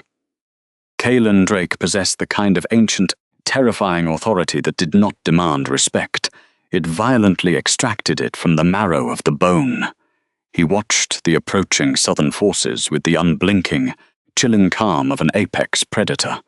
Aiden's warhorse stamped its hooves nervously, throwing its head back. The Alpha King urged his mount forward, his cursed mind fighting fiercely through the dark haze as his eyes locked onto the massive rival king. "Drake!" Aiden roared, the sound echoing violently off the jagged glaciers, laced with a desperation he couldn't hide. "You harbor a fugitive of my court. Hand over the woman, or we will dye this snow with your blood." Kaelen did not flinch. He didn't even reach for the massive broad sword strapped across his broad back. A slow, incredibly dark smile touched the corner of his scarred lips. "You claim a fugitive, Valerius." Kaelen's voice was a low, seismic rumble that vibrated entirely through the frozen ground, rattling the bones of the listeners. "I only see a queen." The Dark King shifted his broad shoulders, stepping slightly to the side with fluid, predatory grace. From behind the protective wall of Kaelen's massive frame stepped Seraphina. The collective gasp from the Suncrest army was highly audible over the biting chill. This was not the broken, weeping, shivering creature that watched walk out into the deadly blizzard weeks ago. She was a vision of absolute, untouchable sovereign power. She wore a tailored gown of thick, midnight blue northern wool, draped heavily in pristine white furs that perfectly insulated her from the cold. Her silver hair, once weighed down by ice and despair, was now braided intricately with polished obsidian beads.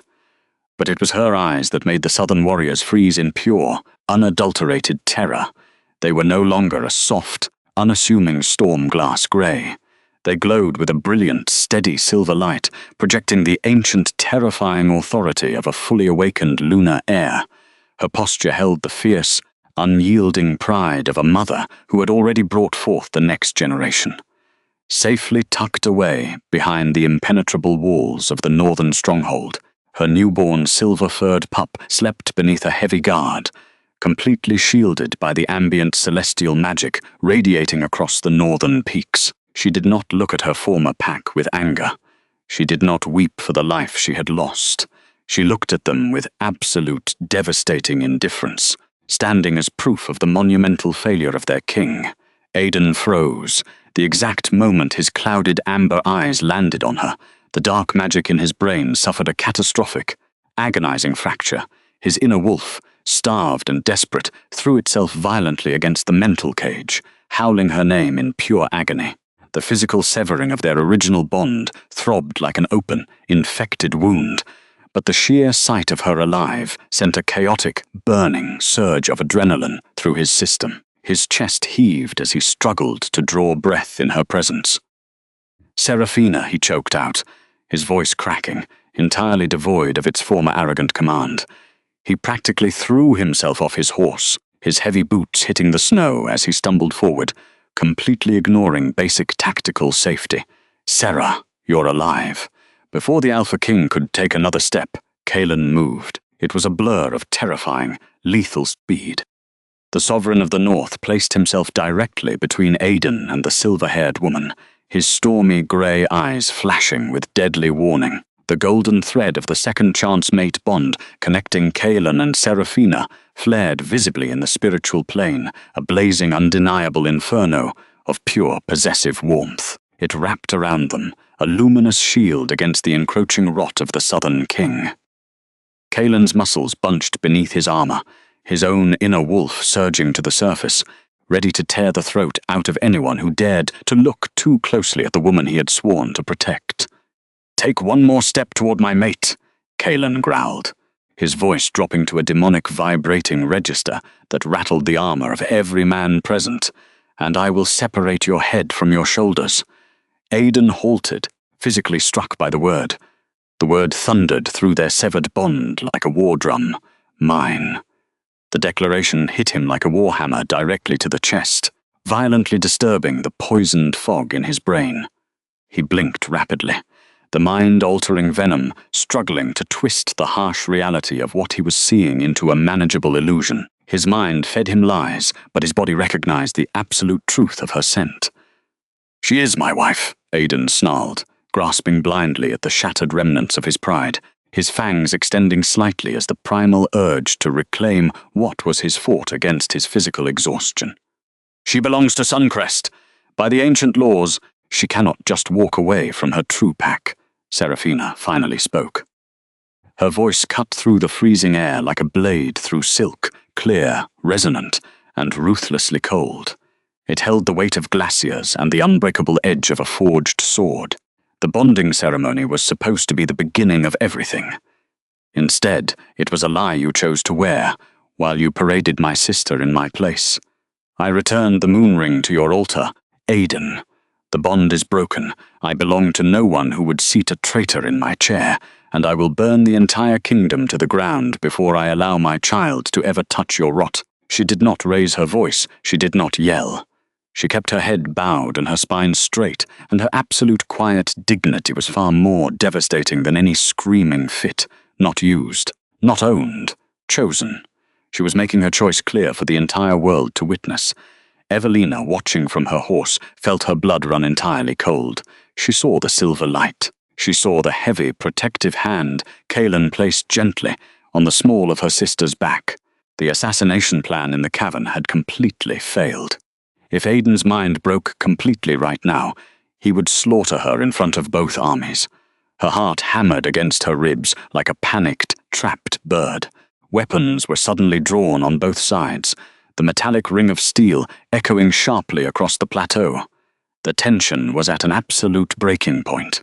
A single twitch of a muscle would plunge the frozen wasteland into a horrific bloodbath. Hold! The command did not come from a king. It came from the center of the plateau, where Elder Zachary had miraculously positioned himself, his heavy wooden staff glowing faintly with neutral pack magic. The wise elder of the Grand Council struck the frozen earth with the base of his staff, sending a shockwave of pacifying energy rippling through the snow. "There will be no slaughter today. By the ancient laws of the Moon Goddess, a dispute of this magnitude over a royal bloodline cannot be settled by swords in the dirt. We convene the Grand Council at the neutral fortress. At once, Kaelen looked down at Seraphina. His eyes softened, the violent storm receded, silently asking for her consent before agreeing. She gave a single measured nod. She was not running anymore. She had stepped aside once, believing herself unworthy. She would never step aside again. The neutral fortress was an ancient, circular stone citadel built on the highest precipice between the northern and southern territories. Inside the Grand Council chamber, the atmosphere was suffocatingly tense. The room was illuminated by massive iron braziers, burning with thick resinous pine, casting long, dancing shadows across the rough granite walls. The intense heat of the fire waged a constant, bitter war against the residual chill radiating from the massive stone blocks, mirroring the explosive hostility simmering between the two packs. The heavy scent of burning wood and raw aggression hung thick in the stagnant air. At the center of the chamber was a massive circular table, carved from a single piece of petrified wood. Aidan sat on the southern arc, his hands clenched so tightly his knuckles were bone-white. The southern ruler was sweating profusely, a cold, sickly sheen covering his pale forehead as the poison fought a losing, desperate battle against the overwhelming physical proximity of his true-fated mate. Every breath he drew was a rattling struggle. He could not tear his clouded eyes away from the woman sitting directly across from him. Seraphina sat on the northern arc, perfectly composed.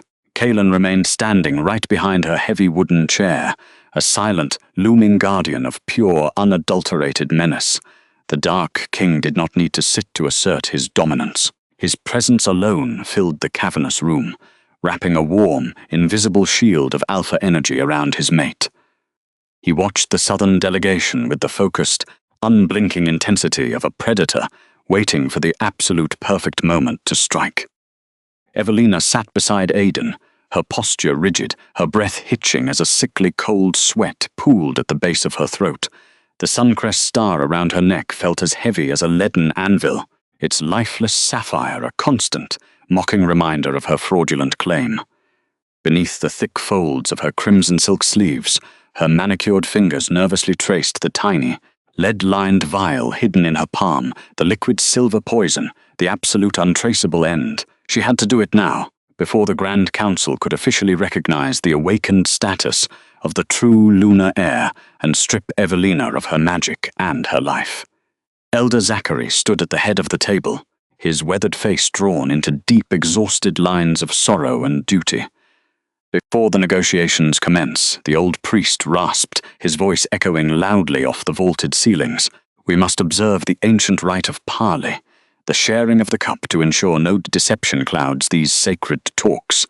It was a deeply ingrained Lycan tradition. A single chalice of spiced winter wine would be poured, and each sovereign representative would take a sip to prove their intentions were pure. Evelina stood up quickly, a perfectly crafted, sorrowful mask sliding seamlessly into place over her panicked features. "Allow me, Elder," she said, her voice dripping with artificial humility. "As the current Lunar of Suncrest, it is my duty to serve, and I wish to offer this cup to my sister first, as a gesture of my deepest regrets for the terrible misunderstandings that have driven us apart." Seraphina didn't flinch. She simply watched the woman in red walk toward the center of the table, her glowing eyes narrowing slightly. She didn't know exactly what her sibling was planning, but she had no concept of how deeply the desperation had rotted Evelina's soul. All she knew was the sudden, sharp spike of absolute warning vibrating through the golden thread, connecting her to Kaelen. Evelina picked up the heavy silver chalice from the center of the petrified wood table. She lifted a crystal decanter of dark red wine with her other hand. As she poured the rich liquid into the cup, her thumb expertly flicked the cork off the hidden vial in her palm. With a sleight of hand perfected through months of secretly poisoning her own king, she let a single, heavy drop of the liquid silver abomination fall directly into the goblet intended for Seraphina. It vanished into the wine without a trace. It was the perfect, invisible execution. Evelina stepped around the table, carrying the chalice toward the northern delegation. She kept her head bowed slightly, playing the part of the contrite, grieving sibling to absolute perfection. "For peace between sisters," Evelina murmured softly, offering the ornate silver cup with both trembling hands. Her eyes, however, burned with a manic hidden triumph. Just one sip, that was all it would take to burn the Luna heir's soul to ash and secure the throne forever. Seraphina looked at the cup. The heavy, intoxicating scent of spiced wine and roasted cloves filled the air, completely masking any chemical threat to an ordinary wolf's nose. But Seraphina was no longer an ordinary wolf. As she slowly reached out her hand, the ancient magic thrumming in her veins violently reacted. The celestial energy was deeply attuned to the natural balance of life and profoundly allergic to dark, soul-burning corruption. Before her pale fingers even brushed the cool metal of the chalice, a sharp, localized drop in temperature hit the space between them. The silver light in Seraphina's eyes flared brilliantly, projecting a blinding beam that illuminated the dark stone walls of the ancient summit room. The magic did not wait for her command. It surged down her arm in a defensive, explosive flash of liquid silver. It was a terrifying display of raw, protective instinct, rushing to shield her from the dark corruption. The exact moment the celestial energy connected with the aura of the hidden poison, the reaction was catastrophic. The heavy silver chalice violently exploded in Evelina's hands. It didn't just break, it splintered into raw silver shrapnel.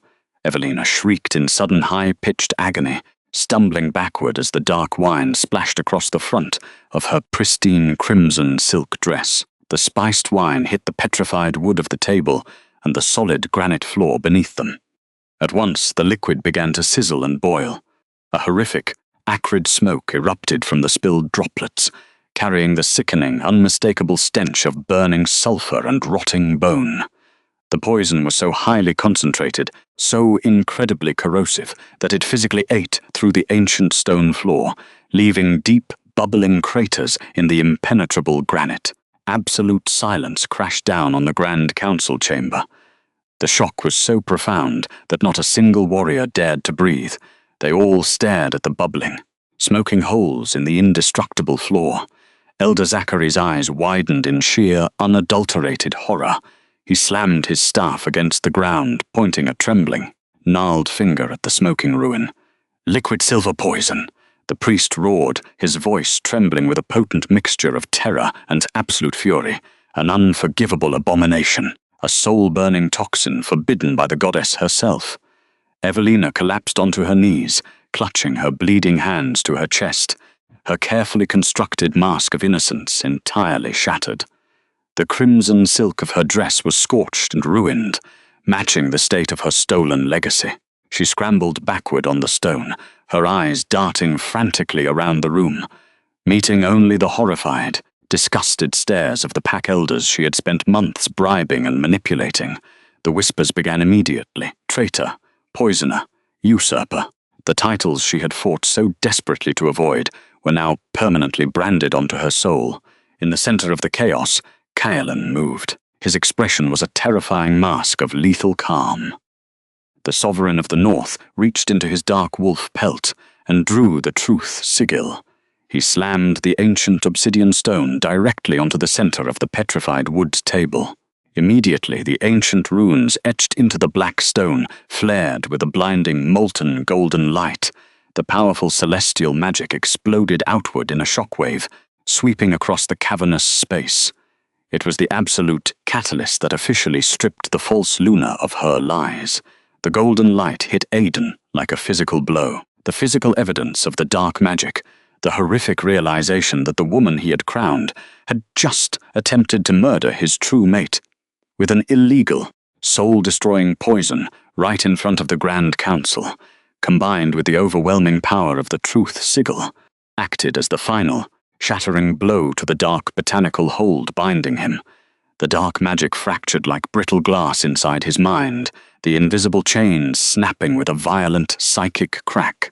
The black mist that had violently clouded his amber eyes for months evaporated into complete nothingness, banished by the pure, unrelenting light of the truth sigil. The sudden clarity was far worse than the blindness.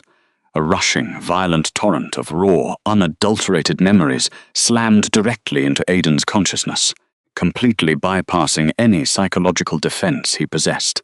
He felt the warmth of Seraphina's laugh against his skin, the soft, trusting press of her lips against his jaw in the quiet sanctuary of their old chambers.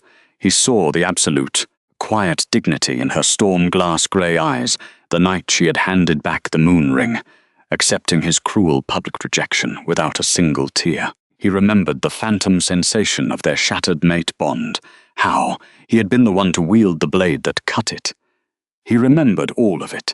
He remembered precisely what he had callously thrown away, all for a manufactured lie orchestrated by the monster now grovelling on the floor.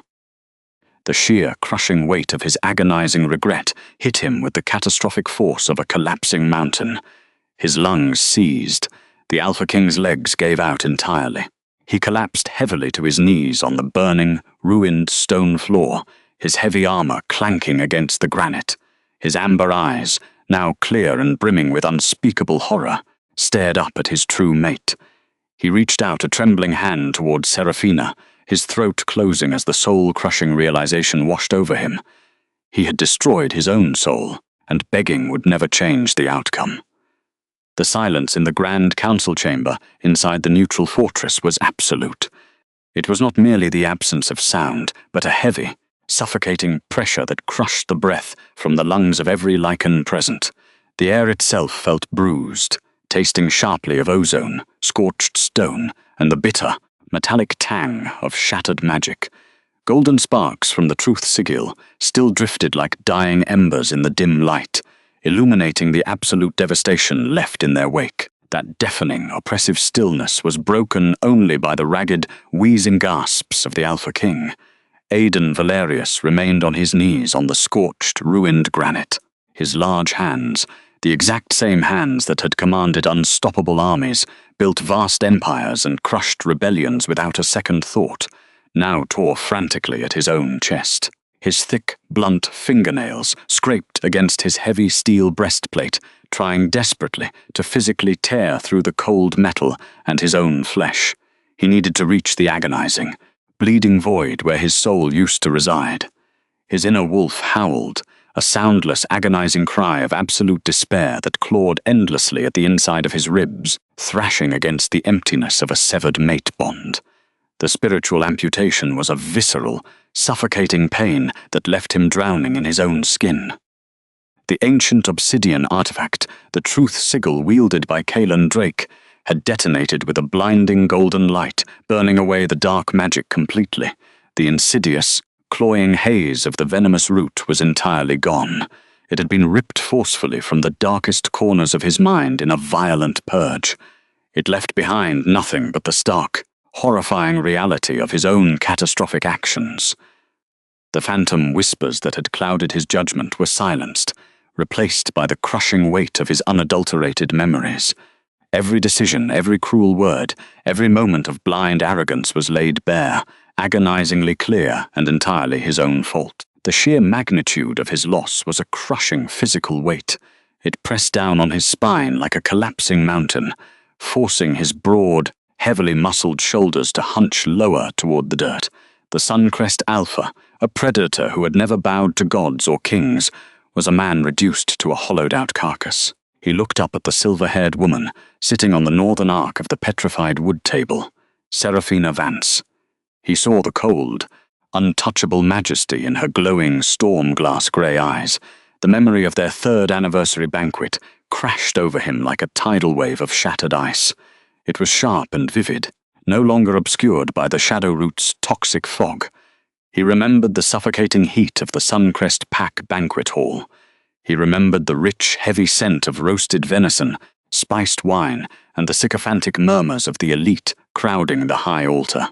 He remembered the exact moment he had held the Suncrest star, the legendary sapphire necklace symbolizing matriarchal authority, and placed it around Evelina's neck instead of his true mate's. He remembered the quiet, unbreakable dignity with which Seraphina had stood before the entire pack. Where others would have wept, screamed, or begged, she had done nothing of the sort. The silence of her departure had been louder than any war cry. She hadn't begged for the love and respect that were rightfully hers. She simply stared at the floor with rigid posture, removed the celestial silver band from her finger, set the moon ring down on the cold stone of the high altar, and walked away into a deadly winter storm. He had publicly slaughtered a true celestial heir for a venomous, manufactured illusion. He had watched her leave like a man watching his own heart walk out of his chest, arrogant enough to believe he didn't need it to survive. "Sarah," he choked out. The name tasted like bitter ash and rusted iron on his tongue. It was a pathetic, broken sound, completely devoid of the commanding, arrogant resonance that usually defined the Alpha King of the South. He dragged his heavy, armored knees across the rough stone. Metal scraped against granite, with a sickening screech that echoed off the vaulted ceilings. He crawled toward her like a wounded, starving animal, begging for a swift end. He was drowning in an ocean of his own making, desperate for a lifeline he had personally severed. The pack elders of Suncrest watched in sheer, horrified disbelief. The senior councilman and the others who had once blindly followed his commands now stared in stunned, shameful silence. They too had been complicit, whispering in the corridors and turning a blind eye to the true Luna's suffering as they greedily accepted the false promises of an impostor. Now, witnessing the absolute destruction of their Alpha King, the most feared warrior in the Southern Hemisphere was reduced to a weeping, pathetic shell, groveling in the dirt before a rival pack's delegation. The mighty Suncrest pack was entirely humiliated by the pitiful display of their once great leader, their collective pride shattering alongside his sanity. Every Lycan from the Southern Territories felt the devastating sting of that profound, public disgrace. "Please," Aiden sobbed, his chest heaving with violent, unnatural tremors that rattled his armor. "The shadow root poison. I didn't know. My mind was not my own. The curse twisted everything. It made me hate what I should have protected. I swear it to the goddess I would never have let you go. Sarah, please, look at me. Just look at me." Tears, hot and fast, spilled from his clear amber eyes, carving clean tracks through the grime and cold sweat coating his pale face. He reached his trembling, bloodied fingers toward the hem of her midnight blue northern wool gown. He was desperately seeking just a single fraction of an inch of contact, a tiny spark to reignite the dead connection in his hollow chest. Because begging wouldn't have changed the outcome, but he had nothing else left in his shattered existence. He was a man begging the ocean to return a single drop of water he had spit into the sand. Before his fingers could even brush the thick fabric, Kaelen Drake moved. Without shouting, without even bothering to draw the massive broadsword strapped across his broad back, the alpha of the Shadow Claw pack stepped forward with terrifying fluid grace. He was a blur of dark armor and lethal intent that seemed to consume the very light around him. He placed the heavy, steel-toed tip of his armored boot directly in front of the crawling man's reaching hand. The dark pine and ozone scent of the northern alpha flared violently, thick and suffocating. It was an impenetrable, crushing wall of possessive energy that slammed into the weeping king, physically halting his desperate advance. His broad chest expanded with a slow, dangerous breath. The dark wolf residing within the Shadow Claw Alpha was practically vibrating against his ribs, demanding to tear the throat from the broken king groveling before them. "You lost the right to speak her name the exact moment you let her freeze in the snow," Kaelen stated. His voice was a low, seismic rumble. It vibrated with a lethal, terrifying promise that rattled the iron braziers along the fortress walls, sending showers of red sparks into the cold air. The stormy grey eyes of the northern warlord bored directly into the shattered soul of the southern ruler. There was no sympathy in Kaelen's posture. He was a mountain of dark steel and lethal intent, standing as the ultimate, immovable shield before his chosen mate. He had watched her bleed. He had held her as she suffered through the aftermath of the liquid silver poison meant for her. He would never let this southern coward touch her again. "Do not touch my queen," Kaelen growled, his voice dropping an octave deeper, vibrating into the very marrow of the Lycans present. "If your hand crosses this line, Aiden, I will sever it from your wrist and feed it to the mountain hounds. You will not pollute her air with your regrets." Aiden flinched, pulling his trembling hand back as if he had been violently burned by a white-hot brand. He stared up at the towering warlord. The physical difference between the two alphas was stark, a devastating portrait of consequence. One was whole, anchored by an unshakable truth and a fiercely protective devotion. The other was fractured, bleeding out from a self-inflicted spiritual wound that could never be closed. The golden thread of the second chance mate bond connecting Kaelen to Seraphina was incredibly vibrant to anyone with the sight to see it. It pulsed with a warm, undeniable light that illuminated the spiritual plane, wrapping around them in a protective celestial halo that smelled of rain and ancient magic. It was a flawless, unbreakable tether. To Aiden, it was a glaring, agonizing monument to the glorious future he had permanently destroyed by his own blindness. He had traded gold for poisoned dirt. Seraphina did not look down at the groveling man with pity. She remained seated, her posture impeccable. Her spine was straight, her chin held perfectly level. The storm-glass grey eyes, now permanently glowing with the ancient, steady silver light of a fully awakened lunar air, held only absolute, devastating indifference. The agonizing, hollow ache that had once lived behind her ribs, the terrifying emptiness she had endured when she fled into the blizzard, was completely eradicated. It had been replaced by the profound, enveloping warmth of her true, chosen mate standing steadfastly before her. "You ask for forgiveness based on a poison you eagerly chose to drink," Seraphina finally spoke. Her voice was calm. It was a pristine, freezing river of sound that echoed off the vaulted ceilings of the ancient citadel. She didn't raise her pitch. She didn't yell. Her sparse, cold delivery was a surgical blade, cutting away the very last remnants of his pathetic excuses, leaving him nowhere to hide. "The shadow root poison clouded your mind, Aiden. The dark magic twisted your perception," she continued, her tone as merciless as the northern winter. "But it did not plant the seed of arrogance in your heart. It merely watered what was already festering there. You allowed the court to whisper. You allowed a usurper to sit by your side long before the toxic wine ever touched your lips. You wanted an excuse to discard me, to elevate my sister, and she simply provided the chalice for your ambition. You saw exactly what you wanted to see. You did not look for me. You did not search the frozen woods when the snow began to fall. You sat upon a stolen throne and celebrated my absence." Aiden let out a raw, animalistic whimper. He buried his face in his large, scarred hands, his broad shoulders shaking uncontrollably. The physical agony of her unvarnished truth was infinitely worse than the burning sensation of the fractured curse. She was entirely correct. He had let his pride blind him before the magic ever did, and the realization was a jagged blade, twisting repeatedly deep in his gut.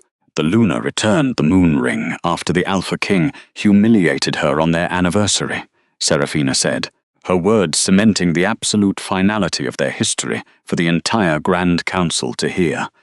"I accepted your public rejection in silence. I did not beg for my rightful place. I walked into the frozen mountains carrying the innocent royal life you threw away. I survived the blinding blizzard. I endured the toxic shock of consuming raw lunar blossom tea just to mask our child's scent from your hunters.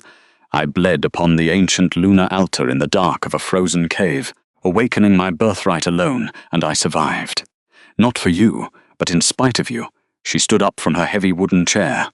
The movement was slow, deliberate, and utterly majestic. She was no longer the quiet, overlooked Omega who had walked out of the Suncrest banquet hall. She was a Luna forged in the brutal cold of the northern mountains, tempered by the isolation of her exile, and awakened by the ancient bloodline she carried. The ambient temperature in the sacred negotiation hall inside the neutral fortress responded immediately to the shift in her celestial magic. It dropped violently, stealing the warmth from the very breath in their throats, turning the air to plumes of thick, pale mist. The raw, ancient power radiating from her was suffocating, a blinding white aura proving beyond a shadow of a doubt that she was the true, undisputed Luna. The physical impact of her awakened magic slammed into the surrounding lichens with the force of a catastrophic avalanche. A layer of crystalline frost, began to aggressively creep across the petrified wood of the massive council table, spider webbing over the scorched granite floor with a sharp, cracking sound that echoed like breaking bones. The very moisture in the air flash froze, creating a glittering canopy of ice particles that caught the fading golden light of the truth sigil.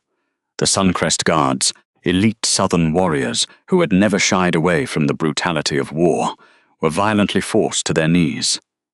Their heavy steel greaves and breastplates became freezing cold, the sudden drop in temperature biting viciously into their unprotected skin. They shivered uncontrollably, their fangs chattering loudly behind violently trembling lips. The icy chill seeped directly into their marrow, a punishing reminder of the deadly winter storm their true Luna had been cast into.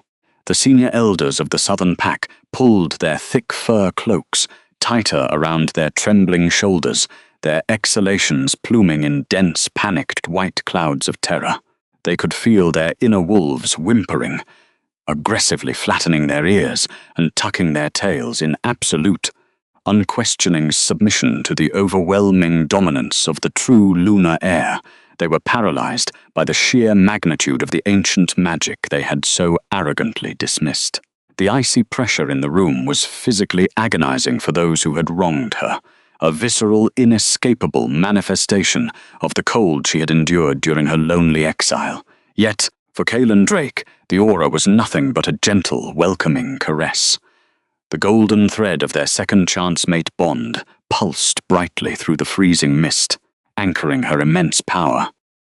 His own dark shadows and pine magic intertwined effortlessly with her fierce northern storm and her ancient silver light, creating an impenetrable sanctuary around them.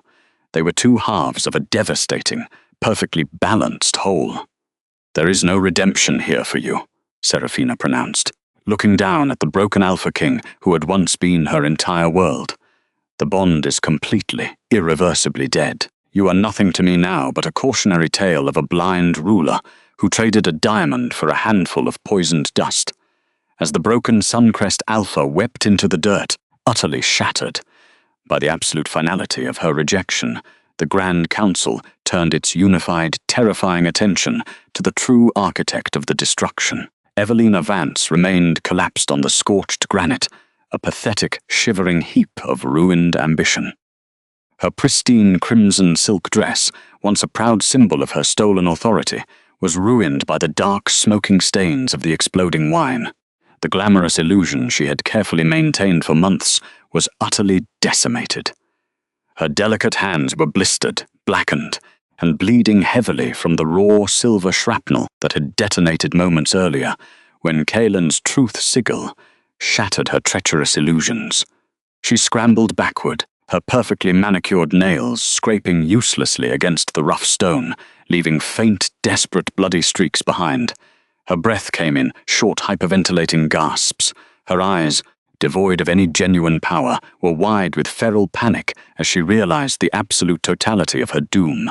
The pungent, sickening scent of her own blood and burnt silk mingled with the thick, aggressive ozone of Kaelen's aura, physically choking her. She had gambled her own soul for a crown she could never truly wear, and now the horrific bill had come due in front of the entire Lycan world. She looked toward the Suncrest Guards, the very men who had sworn their lives to protect her just hours ago, silently begging for their intervention.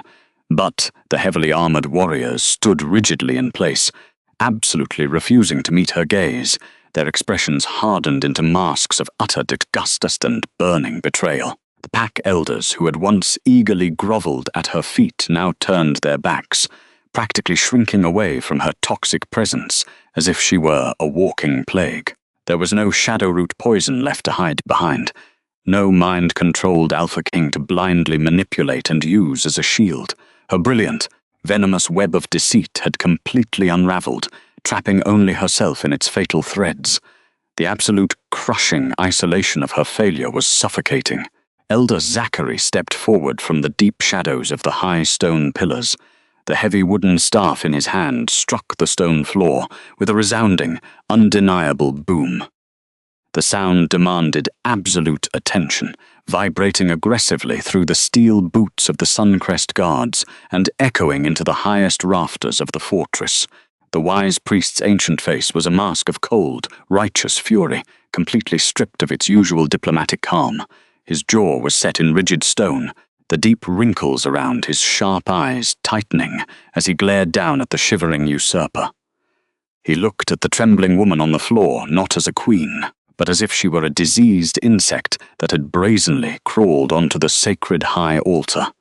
The air around him seemed to violently crackle with the latent, vengeful energy of the pack's ancestral spirits, demanding immediate, brutal justice for the desecration of their sacred laws. "Evelina Vance," the old man proclaimed. His voice carried the uncompromising, crushing weight of the moon goddess's oldest laws, echoing like a relentless war drum in the cavernous hall. "You have committed the absolute highest form of treason against our kind. Your crimes are an abomination against the natural order, an insult to the celestial balance, and they end today." Evelina shook her head frantically, pressing her blistered, bleeding hands against her ears, but she could not drown out the elder's thunderous, inescapable judgment. The physical pain in her severely burned palms was absolutely nothing compared to the sickening, bottomless drop in her stomach. She opened her mouth to scream, to spin another beautiful, deceitful lie to save her wretched life, but her throat clamped violently shut under the sheer oppressive weight of the true Luna's freezing aura. "You utilized forbidden blood magic to enslave an Alpha King," Elder Zachary continued, his voice rising in volume, his ancient eyes blazing with absolute, terrifying conviction. The echo of his condemnation bounced off the heavy stone walls, making the remaining lichens flinch, as if physically struck by the very weight of her crimes. "You attempted to murder the true lunar heir and the innocent royal life she carries using liquid silver," the priest thundered, raising his staff high. "For this there is no mercy. I strip you of the Suncrest name, I strip you of your rank, and by the power of the ancient ancestors, I sever your connection to the pack forever." Evelina let out a blood-curdling scream. The heavy sapphire of the Suncrest star flared with a blinding, violent light before it violently rejected her, snapping its gold chain and clattering heavily onto the scorched granite. A visible, sickly grey mist was forcefully ripped from her chest, the pack magic violently evicting her from the collective soul.